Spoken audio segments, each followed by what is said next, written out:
All right, Tennesseans, it looks like we are making some progress in the state of Tennessee thanks to you all that are out making your voices heard. You ones that are protesting, you young ones, you are definitely causing some friction and making some movements happen, honey, because Governor Bill Lee has signed an executive order strengthening background checks and some other things, honey.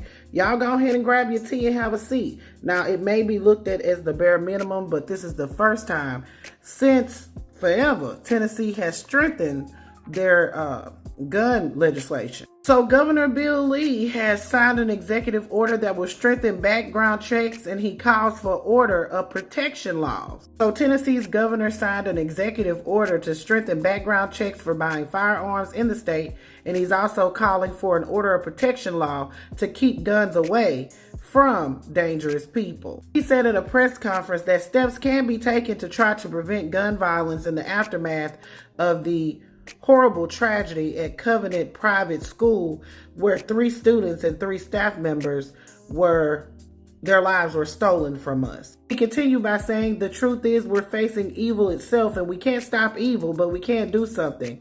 When there's a clear need for action, I think that we have an obligation, and I certainly do, to remind people that we should set aside politics and pride and accomplish something that the people of Tennessee want to see get accomplished. So he's calling for an order of protection law that would provide safety for those who are at risk to those who danger themselves or others.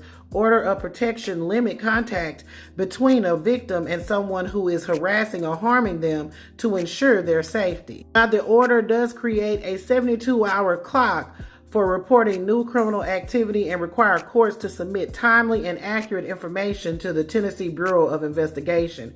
He said that the Bureau will also be required to look for operational barriers in sharing information in the current process for obtaining firearms and create a report within 60 days of the barriers that exist. Now, this is a step in the right direction, and it shows some progress, especially for a state like Tennessee, who hasn't had any tried and true gun reform legislation since forever. Although this executive order does fall short of what people want to see in the state, in the country as a whole, it is a start, especially, again, for a state like Tennessee. But this executive order doesn't let Tennessee state government off the hook at all. They still need to do some work, and there still needs to be some protesting done there, and that does not let our United States Congress off the hook as well. But people are saying it is a step in the right direction, honey. Players, what do you think? Put your thoughts in the comments. This is Double D Mo for the Black Youth.